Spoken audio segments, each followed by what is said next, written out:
That's my thing. When I'm there in Florida full time, like I want a golf cart to drive around. Like I just want one. Yeah. All right, welcome back to another episode of the Business Workshop Podcast. Today, special guest. I have been dying, and everybody that knows I say I want to get out of New York on the way to Florida. Like half of the world that is leaving New York, all of us as realtors on Long Island are dealing with. Everybody that's moving, you're going to Florida, you're going to North Carolina or South Carolina. We pretty much don't hear anything else. So, what better person to have on here than Erica herself, who is just dominating the Jupiter, Florida area. Found her on social media. She does a fantastic job listing her home. She's nonstop busy. Her team is incredible. Really wanted to bring you on today. So thank you for coming on first and foremost. Looking forward to hearing everything that's going on in Florida and what you're seeing on your side compared to us on our side. So again, thank you for coming on and looking forward to hearing everything that is happening in Florida. Well, thank you so much. Yeah, we have a lot of snowbirds, as we like to call you guys in our Yeah. area. So For the people, before we get into it, for the people that don't really know you, never heard of you, somehow, shape, or form, give us an elevator pitch who you are, what you did maybe before real estate, maybe how long you've been in the industry, okay. etc. Yeah. I'm Erica Wolfe. I am 15 years as a real estate agent in Jupiter, Florida. I was born and raised here, never left. I have an amazing team. I think now we're up to 10 of us total, including, staff and videographer as well. We prioritize marketing and data over everything else. And yeah, we have fun while doing it. That's great to hear. So you guys are 10 agents. Are all your agents full time, part time? So we're not 10 agents. Like I have two admin, we have a full-time videographer, and then the rest are agents. So yeah, Gotcha. everyone is full-time. This is not a part-time gig. You know what? That's something that I've been learning. So we have a team of like 15 agents, mixture of full time and part time, and like now we're kind of thinking like we really would prefer like only to hire full time agents. Like we want agents that are in this to grow, in this to really be a full time. Like this is a career. Well, the part-time agents, unfortunately, I feel like they get mad or don't see the value as much because they want your attention or have questions only when they're available instead of, if they were full-time and this was their full-time job, they understand how the office flows, like when business is actually happening, when to follow up with people. They miss meetings, where we give away valuable information that's going to help. So it doesn't work. We've tried with so many different people to they're really smart, they're a hustler, like it's going to be great, but they can't leave that one job until they have this. And it just ultimately ends up never panning out. Yeah, that's what we're seeing. Like just like you said, they want everything when they need it, and then you're trying to tell them, hey, listen, we're doing this. We need you to do this, or we need to do this. Like this is how the business is going to happen, and then like they just don't do it because they can't, or they don't want to put in the extra time, and then they complain like they're slow or they're not making it, and Yep, then they just fail out of the business, and you just wasted all that time. You're like, what am I doing here? exactly. This is something that I've been actually curious about because I've been thinking about toying with back and forth. So you have your own full time videographer. We do. And photographer. Yeah. They're So the same person. okay, so like, does that person do all your listing photography as well as all the content that your team and yourself want to create? Yeah, a lot of like the reels though, unless they have to do with real estate, like I feel like you can tell on my short form videos which ones were done by a videographer and were done by me.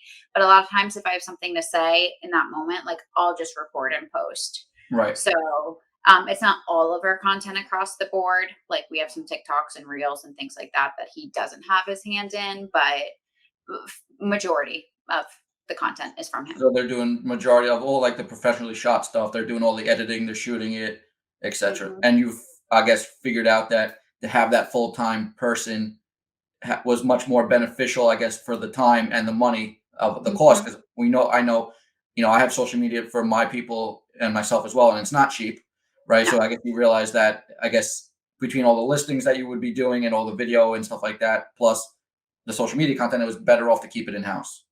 correct. And we're able to offer for our clients, some extras because we have that too. Maybe after they renovated a house, will come by and take 4 to 5 photos to show before and afters. I mean, obviously we could take more, but we're able to offer our clients things that we wouldn't have before if we didn't have an in-house videographer, photographer. Even sometimes some events that some of my clients have or moments, I'm like, I really wish somebody was capturing some photos here. I'll ask them to come stop by for, 20, 30 minutes, grab some stuff and go. So it's come in handy. And a lot of clients and friends are like, I think that's so amazing that you do that for us. Like, thank you. Like, they're so grateful. And it's like, Yeah. you know, Yeah, I mean, it goes a long one for you. You already you're paying them regardless, right? So it goes a long way, and now you're not just like, oh, Erica, help me buy or sell my house. Like you're on that now. You're on like an extra friend level. Like, oh, you went out of your way. Like it costs a lot of money to have a videographer, a photographer show up to an event, even for an hour. You know, hmm so like being able to say, hey, listen, I can get this for it. I could, my gift to you, like, thank you for just keeping my name in your mind, your yep. referrals, etc. Like it's a no brainer. I never even thought of it like that. So it's honestly I like it. Yeah, we're doing this year we're offering all of our clients Christmas card photos. So he has like a day or two off during the week because on the weekend we're gonna have all of our clients come in I think 3 weeks dressed up and he'll take all the photos for each of their families.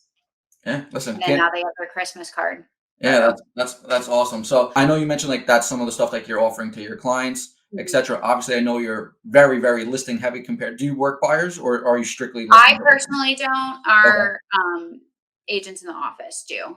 Okay. So After I stopped working buyers, I'd say about 2 years ago, there have been a couple that I have, and then there's sometimes I have friends that or past client that I really want to because I do enjoy working with them, and I have found that I just don't provide the service that I actually should provide to them or that my buyers agents can provide for them when you're so caught up doing listings and you have listing shoots or you have lead follow-up um, or any of those items that go around. Like when a house comes up, I honestly might not see it until one time of the day with my schedule. Whereas a buyer's agent, if a house pops up, like that's all they're constantly doing is looking at the inventory, trying to find off markets, like who do we have in the database that this matches up to, and their schedule's more available to show. So yeah, I that makes really sense. it was like a hard thing. I didn't want to, but even when it's a friend, I'm like, listen, I love you, but like you got to use Carrie. You got to use one of the, like they're Right. better than me. No, So, and so obviously, like you said, you're strictly listings now. You're pumping them out left and right. What are people like yourselves doing to hold like yourself at such a high standard where you're getting all these referrals? Like, what does a listing presentation or what is included that separates you from the standard realtor that walks in? Obviously, your videos are going to be huge, but what are you offering that says, listen, like you're going to use me. Obviously, I'm like your go-to person. Like you're not calling anybody else. I mean, I still lose some, and it baffles me when I do. Like, how's that even Because possible? I see what the agent they chose does, and I'm like, oh, okay. Maybe they charge less commission. I don't I feel know. like anytime I lose one, it has to be based on commission. It has to be. That's what I say. Yeah. But which ultimately they're going to end up with less money anyways because it wasn't marketed properly. So for us, we have a great listing presentation. We not only do the professional photos and videos, but we actually know how to distribute the content properly. We run digital ads. I have been running ads for 8 years now. So I have a huge database of people looking for homes in our area. So I'm always able to retarget them with those. So it's not just like, oh yeah, no, I posted on social media.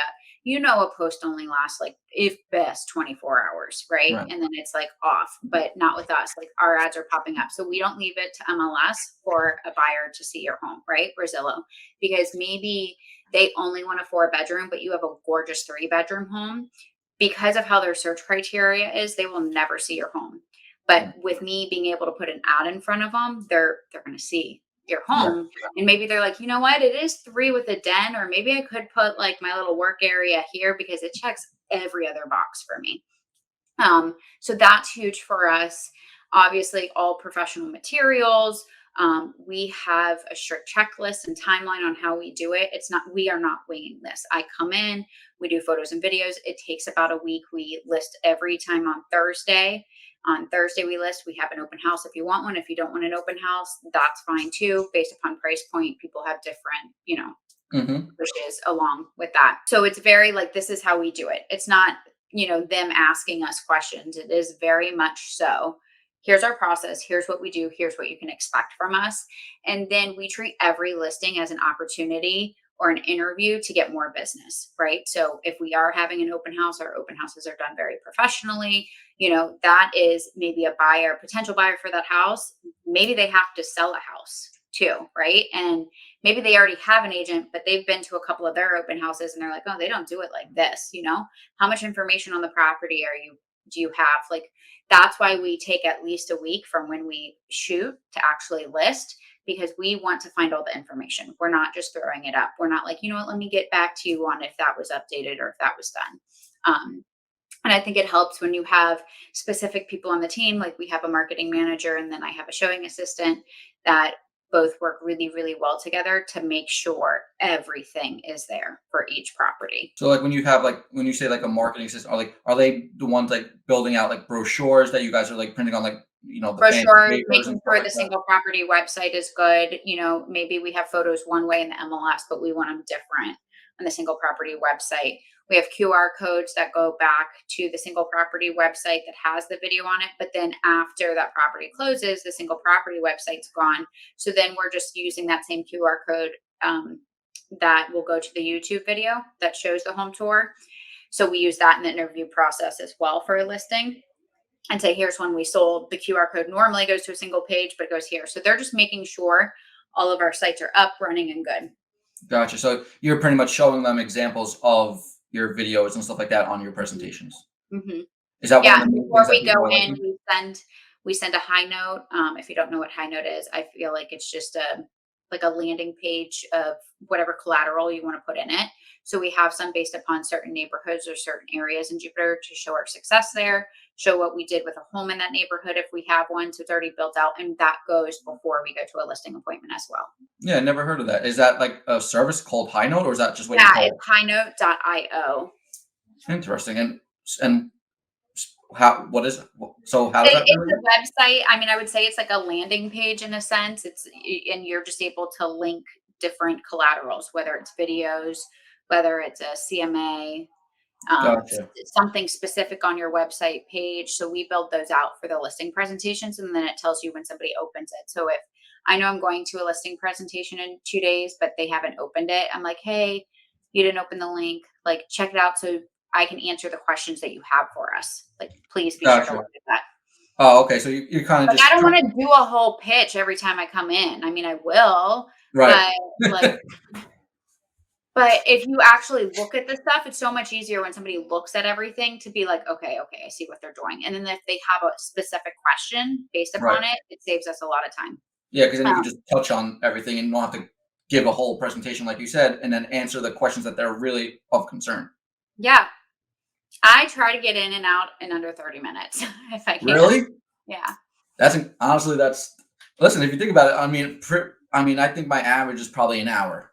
So I'm Mhm. thinking, yeah, if you think about it, hour. If you start doing an hour and a half, and you could cut an hour off each presentation, I mean, that's a lot of time saved. Yeah, it's a lot of time talking and, all of that as well. So show me your house. Let's make a game plan of what needs to be done. And, what questions do you have? Now, when you do your targeted marketing with your ads, are you funneling all the people that fill out, a form that came to it that put into a CRM or anything, or is it just, No, so I don't normally do the landing pages. I mean, 8 years ago, I probably did like the lead forms or something like that. right, I'm not data collecting in that way. So because I'm always retargeting, so they have a funnel of, if they saw this, I want them to see that kind of process. Now we do have, like, if you want your home value, obviously you're sending us your information as right, well with your address and all of that, and we get that out to you. There is, like, obviously on the website, if they're interested in whatever link I do have, like if it's for a property, it probably is the property single website page, and there's a contact us or schedule a showing, got it, thing that way. So obviously, if they click a button on our site, 100% it goes into the CRM. But I don't want a whole bunch of people who were just truly browsing. I want people in our CRM who did raise their hand and say they want a service from us. right. Um, so yeah, and we can get through that through retargeting. And most of the time, before somebody fills out one of, those forms or contact us, they've already seen, maybe 10, 15 ads over time. Like they Right, know right. who we are. Yeah, makes sense. Why have people that are just, browsing? You window shoppers, you want the people that are actually going to pull out the credit card. Yeah. So, speaking of pulling out the credit card, everybody's leaving New York and pulling out their Florida credit card nowadays, right? So, we're seeing it on our end here in New York. Anybody that I'm selling a house for, it's if they're older, they're not downsizing. Florida, New York, Florida, South Carolina, North Carolina are pretty much Yeah. the go-to states right now, right? I think I just saw something the other day. Florida was like one of the top equity places that of equities just keep rising from, I guess, everybody that's moving there. Maybe everyone's taking New York money and dropping it there because I've also saw something that the average home is more being sold for cash than it was with a mortgage these days over there too, which is crazy because like Florida Our prices are going up. Our stats in Jupiter are pretty crazy, and it has been for the locals or the natives, like trying to break through the noise of like a market crash, because you listen to the national media and they talk about the slowdown of the market. That is not what we are experiencing in our area, nor do I think we would ever have a crash. Last year in 2022, we were 84% cash transactions in Jupiter. Like to me, now I put myself in a buyer's shoes, right? Because we deal with the same thing here in New York. Like we don't see any slowdown. Like there's no more land. Like we're not building where we are. Like this is what's here. It's either you're going to We have buy no more something land. or you're getting something that a contractor is going to dorm or etc. Like there's nothing else you're getting, right? So we're not seeing a slowdown. Prices are still wild. 8% interest rates. No one cares. So it's like it's still crazy. And then I see people going to Florida and buying all cash in areas where like an average house is probably $900,000. I'm like, as a buyer, if you're not cash and you want to be in this area, how are you competing? Like it's literally almost impossible. I feel. Yeah, and that's what I've been trying to break through. Our average price point right now, or our average home right now in 2023 is 1.356 million is In the average Jupiter. price. Yeah, in Jupiter. So, That's um, crazy. Crazy. yeah, it's hard. I mean, I bought my house in 2015 in Jupiter. Now it needed to be fully renovated. It was a major gut job, and we dumped a whole bunch of cash into it. But my mortgage and what my taxes are based off of are 300,000. you know Right. but my house is worth 1.5, 1.7 right now, like in between that range, Yeah. so we saw between 2021 and 2022 we had 26% appreciation in our area. So to the natives that are still renting, one, we barely have rentals, but you still have the people that since 2015 they've been waiting for a market crash, or since 2017, Uncle Bob told them that they got burned in 2008 and it was going just like it is right now. So just wait, just wait. And they keep being told this. And all that's happening is when affordability keeps going up, as it will continue to do, because they cannot get a hold of inflation, they're just going to be priced out. Right. So my message to them, because I was born and raised here and I hit it hard in our Facebook local groups, and I take a lot of slack from it, but I don't care because I have all the data to back what I'm saying, is just what you want. Like go buy the cheaper condo, go buy the townhouse. So like maybe you did want a single family house, but like affordability wise, it just doesn't make sense. But you renting doesn't make sense. Like go get the townhouse and then in 2 years sell it, like have that equity build up and buy, maybe a modest single family home, and then do the same thing. Like it's hard when you have so many people coming from other states with a lot of cash that were at the peak of what they owned, like at really nice houses, being able to sell and buy a house here. Like it's Right. hard to compete with that. Yeah. But those people typically did start at a lower, end home. So They like, didn't work their way up to that mansion. so like the average, like you said, average price was like 1.3 right now. Is that that's what you said, right? 1.356. Yeah. So what does that house look like? Like, what's the average square footage? How many bedrooms and bathrooms are you getting for something like that? Like, Yeah, is like a 3 bedroom, 4 bathroom, possibly like a 50 by 100 lot, maybe a pool, maybe not a pool. Um, we're mainly concrete block here. Like I don't feel like anything that knocks your socks off. no? So and what 2,000 square feet? Yeah, probably like closer to three. Because we Three don't have thousand. basements. You guys got some basements and everything. We're more like spread Right. out. Right. So yeah, you got obviously we usually have basement, second floors, first floors, a lot 2,800. of them. Yeah, like 2,800 is probably a very for that price point. So you're getting a 2,800 square foot house that you said really is not going to really blow you away by any means. It'll be nice, but it's not It'll going to be nice. knock the Yeah. socks off. Yeah. And what are taxes like on a 1.3? So if you homestead them in Palm Beach County, you're around a 1.8% rate. So I mean, on a 1.3, you're gonna be looking almost 21,000 a year. Yeah. No, So we don't have state income taxes, but our property taxes are higher. yeah, so like a one like I guess and that's the one thing I realized. So homes if you don't homestead it, they can increase every year like 5 or 3% or Well, something. yeah, it's not only that, but they take off, an assessment amount for you to be homestead. So if it is your second home, and we have a lot of people that do have second homes, that same home is probably going to cost them around 27, 28,000 annually in taxes. Yeah, because my I don't homestead my house in St. Pete's because obviously I do it here, and taxes are definitely higher for sure than Mhm. what you could expect. And taxes, like in New York at least, people are thinking like they want to get rid of like these high taxes, right? I don't think there's anywhere other than maybe like California that the taxes are as high as New York. Okay. And you know, people go there because they're like, oh, people are having, a 600, $700,000 house there, for example, could be $3,000 a year taxes.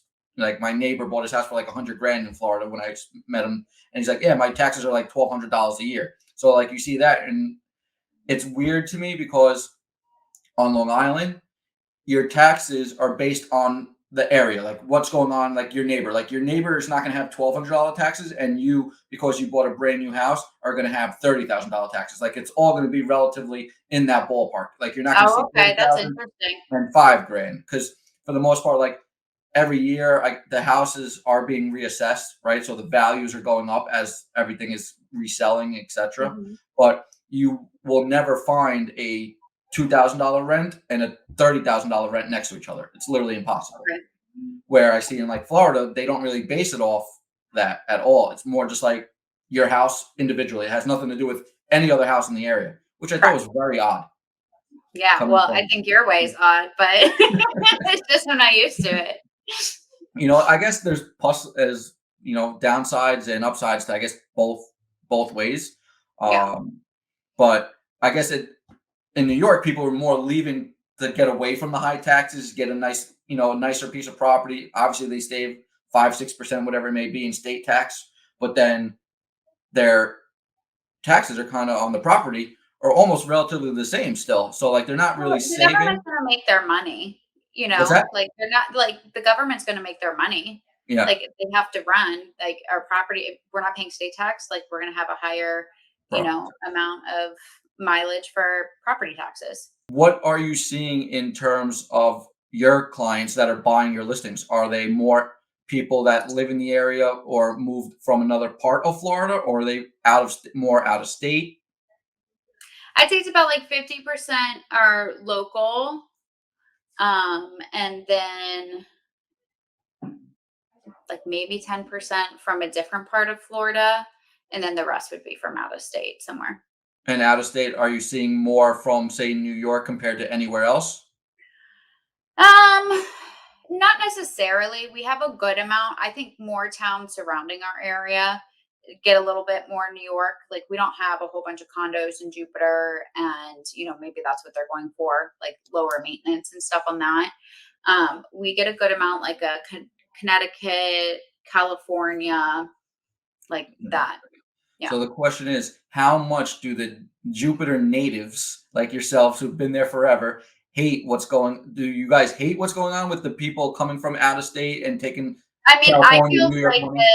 I feel like we've adapted to all of that, because we could tell when the New Yorkers started coming because they really tried to start tearing down like the commercial spaces and building different types of like commercial development projects, like not necessarily malls, but just something that wasn't our um, vibe. So that happened probably like a decade and a half ago, so like 10, 15 years ago was really when we saw them come. So we've gotten pretty used to it, I think, at this point now.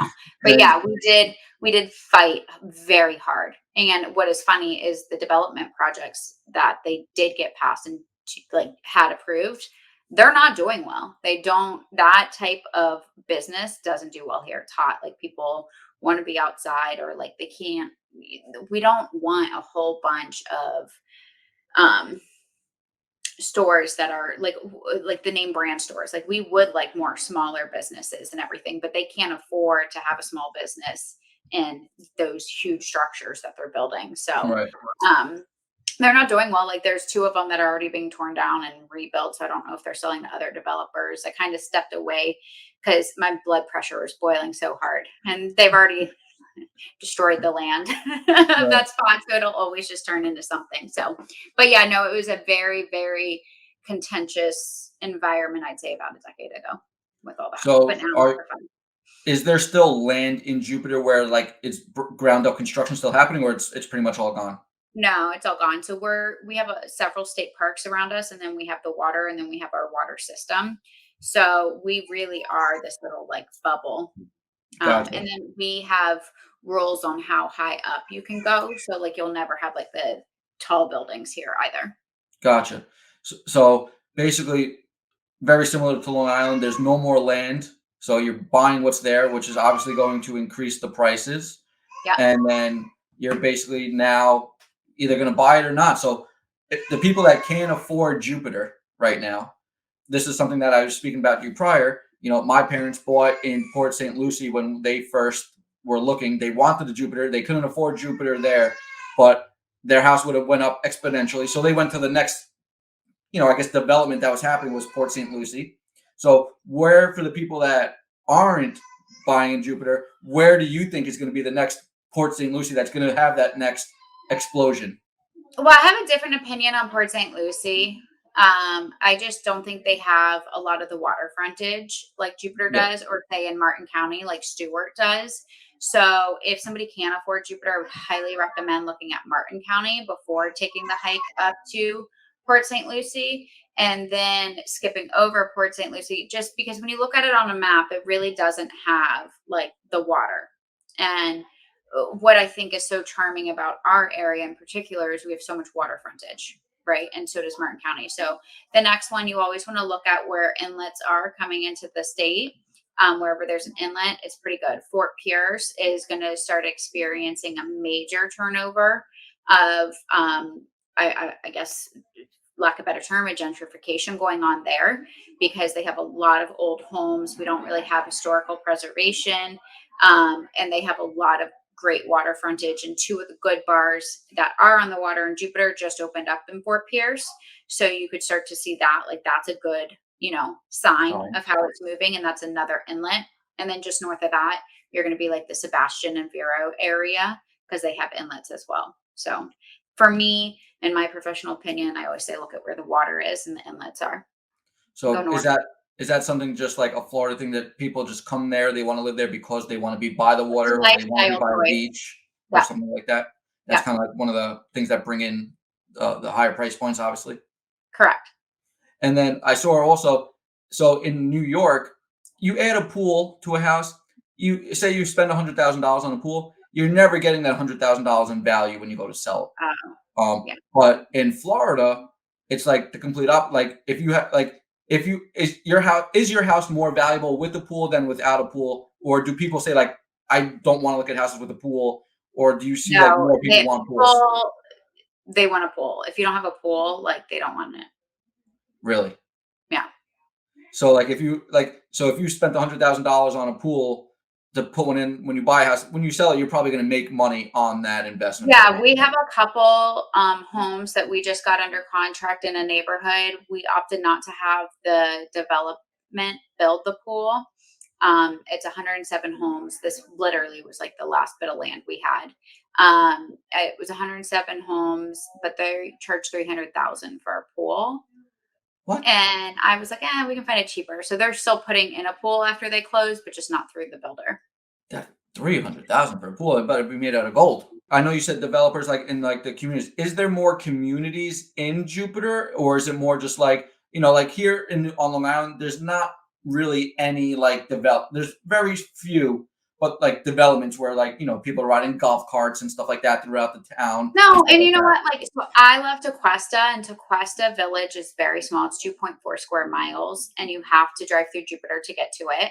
And they allow golf carts, and I'm so jealous of that. Like, I don't understand what Jupiter and then Jupiter Unincorporated has against golf carts. Like, they really should. That's my thing. When I'm there in Florida full time, like I want a golf cart to drive around. Like I just want one. Yeah, I don't know why, but they don't. It's annoying, but um no, Jupiter when it was truly developed in the 70s, like we only have a couple homes prior to the 70s, but Jupiter really took off from the real estate perspective in the 70s. Like we have a lot of homes built in the 70s and 80s.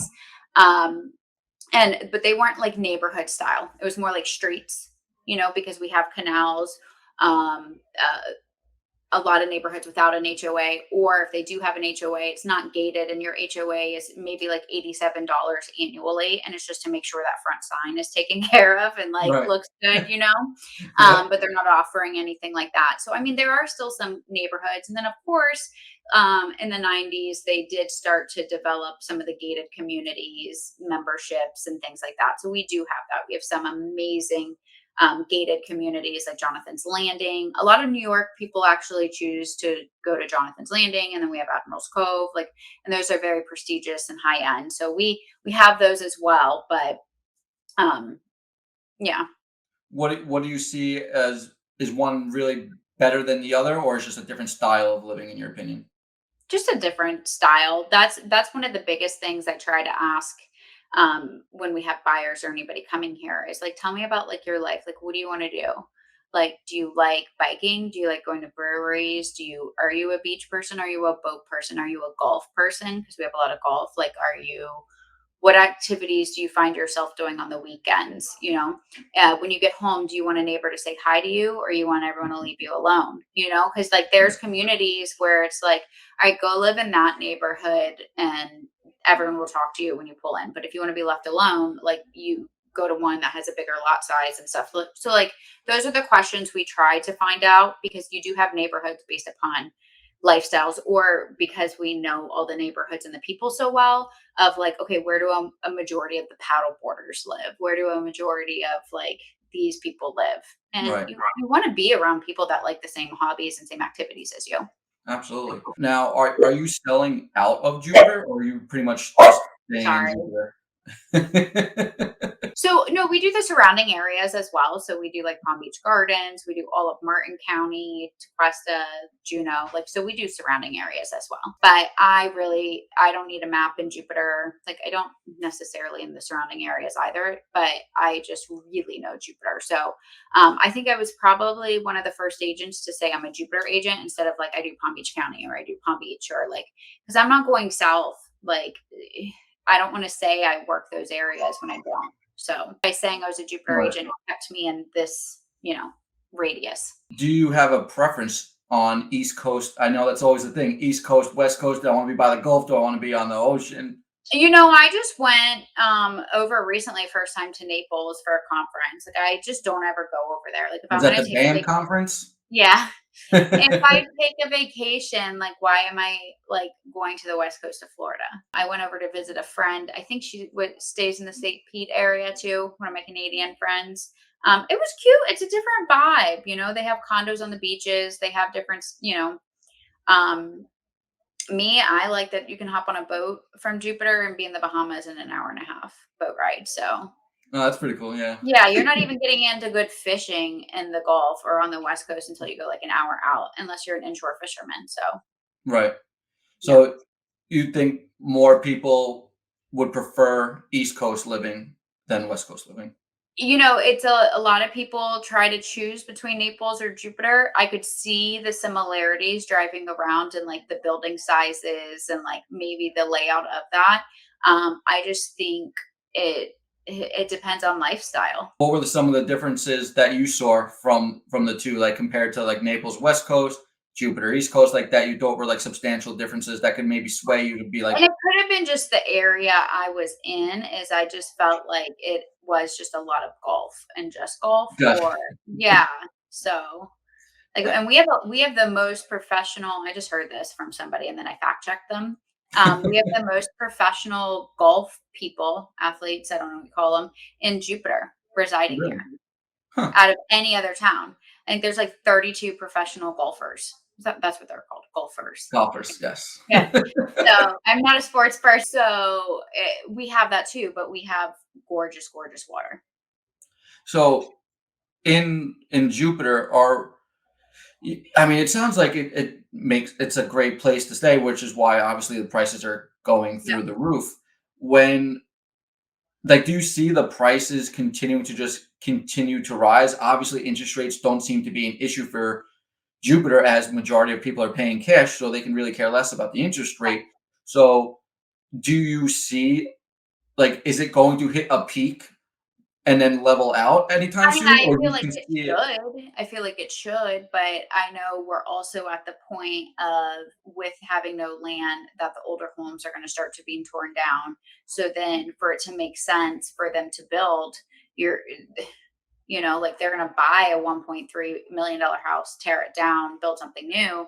Like they're not going to sell it for under three and a half, four, Right. a builder, right? Like, Yeah. so I would love to see it level out, but I just, Is I don't. that pushing out the older crowd? Like, where does the older crowd go? I mean, I don't think it's really pushing out the older crowd because you still have protected 55 plus communities. You have a couple in Jupiter, and then you have surrounding areas of that.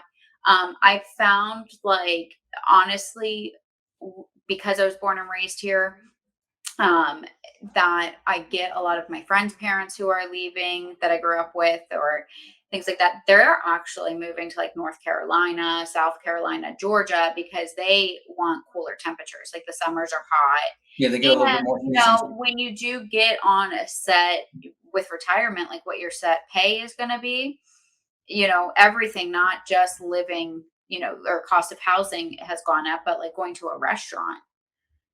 Like I go to a restaurant here and two people could spend $300 on a meal. I can go two towns over and that same meal cost me $85, for So like a the nice prices meal. of Jupiter, like in general, like restaurants, stores around there are definitely more on like the higher scale Hmm. price points.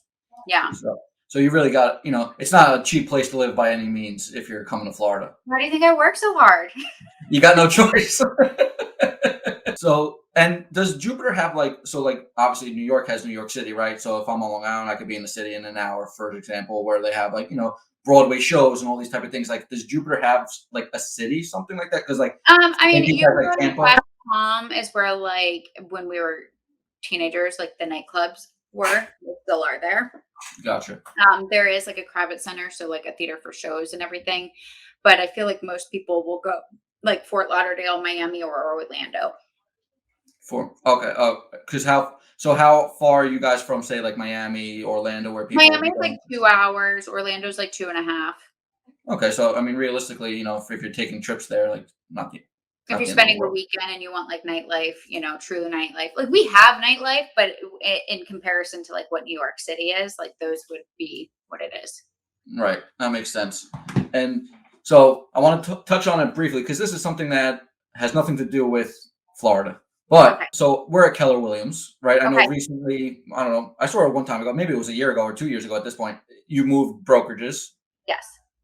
So that was something that I have been looking into more and more as being dual licensed and looking to move out of state into Florida eventually, where like I already have my license there and looking to start doing business there once I'm actually more Yeah. there than here. But I'll always have New York business, right? So like obviously at Keller, like having two caps and having all these different things may not be the best scenario for me moving forward, right? So what were some of the obviously you joined Real, which I've been following as well. Yeah, Real. I went from a decade being at boutique brokerages to really outgrew those, and I was teaching everybody how to do the things, and I needed to be around people that kept me motivated.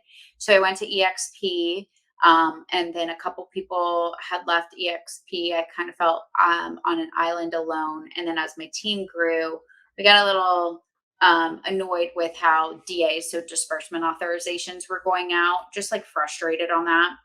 So that's when the conversation to a couple of my friends that keep me accountable, right? Like, oh shit, they're doing that. I'm going to do that too, or learn Right. how to do that. Like, you want to be around people that constantly level you up, Hmm. right? So that's when that conversation actually started with them. And I wished I would have gone sooner, but I had the golden handcuffs of like, oh, but my stocks, and they're like, I promise you'll make it all back. Like, don't worry about it. So I made the jump. I'm so happy.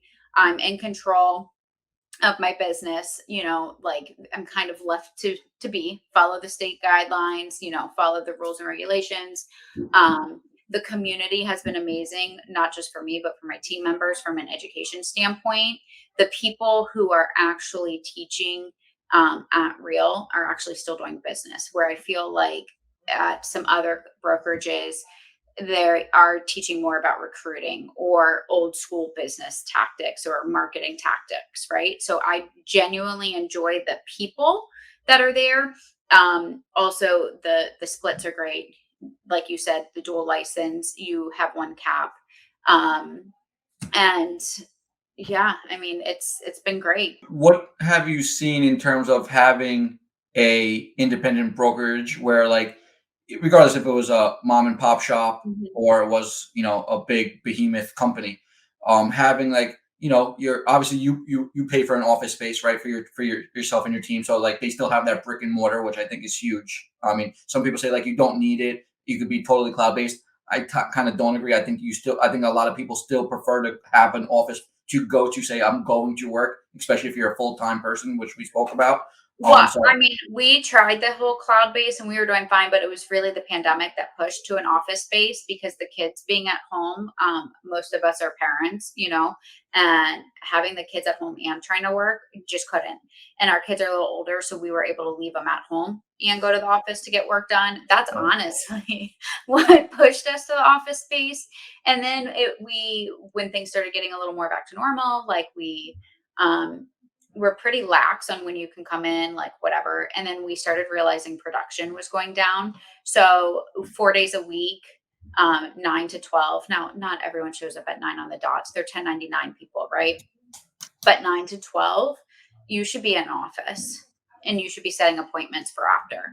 And everyone's productivity goes way up. We like the 4 days a week because we started to work from home Wednesday. So me and admin are really the only ones in the office. So we can get like businessy stuff done.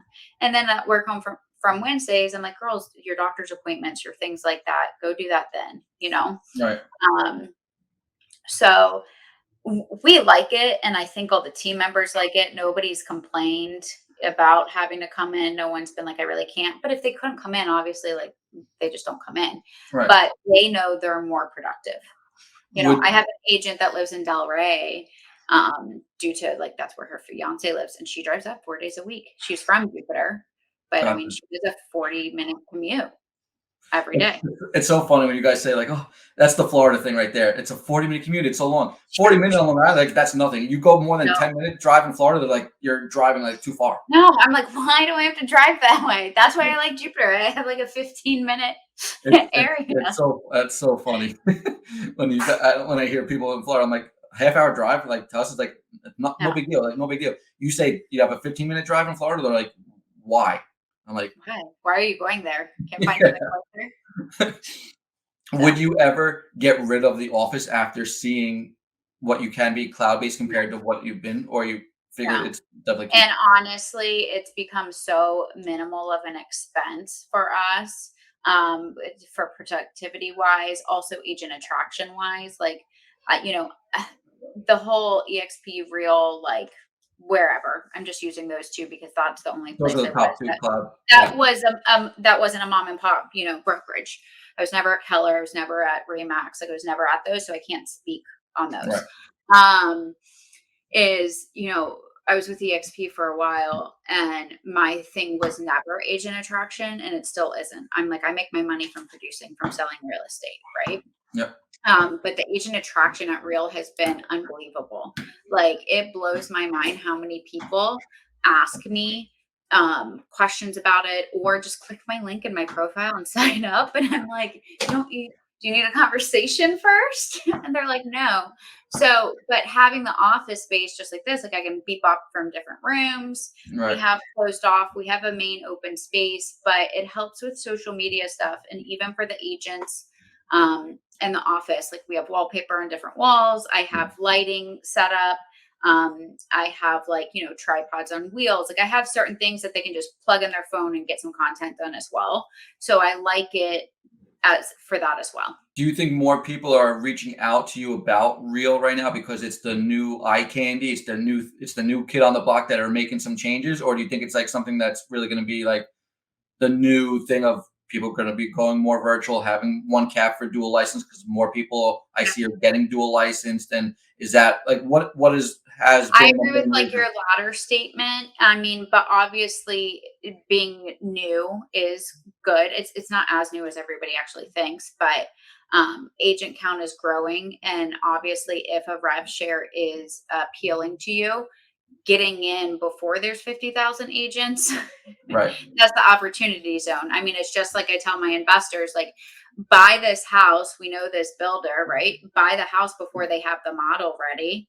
By the time a year and a half when they're done building it, take your 500,000 in equity and just sell it, right, when yep, you know that, like, being early is good, because if that model house is done, they're going to charge you more for that. right. I'm not saying, but you just have less equity, less win in it. So I think it's that, but I also think like a lot of people are really intrigued and like realizing they have to be using AI, they have to be using tech, like they have to implement these things into their business, or they're not going to be able to service their clients the way they should.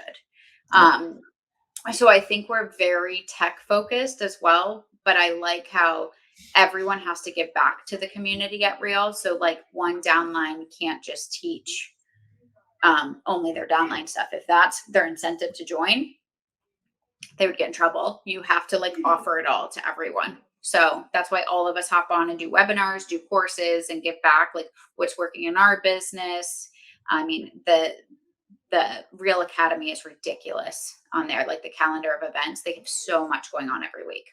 Yeah, that's definitely something good because a lot of new agents when they get into the business, they really don't know what to do. And listen, at the end of the day, it's a lot of stuff in the beginning when to get going, and you kind of get lost of where I should be going. But having quality stuff every day is definitely something that Yeah. can help get you moving quicker. That's for Well, I sure. think not even for new agents. I like doing it because, if somebody's on there and they're like, oh, I just, shot 30 shorts. And I'm like, oh my God, I need to go do that. I forgot to do that this month or something. Like you see these Right. great producers out there, like just saying what they did that worked. And I'm like, oh, I didn't implement that. Yeah, like it's that accountability that you were saying Yeah. before.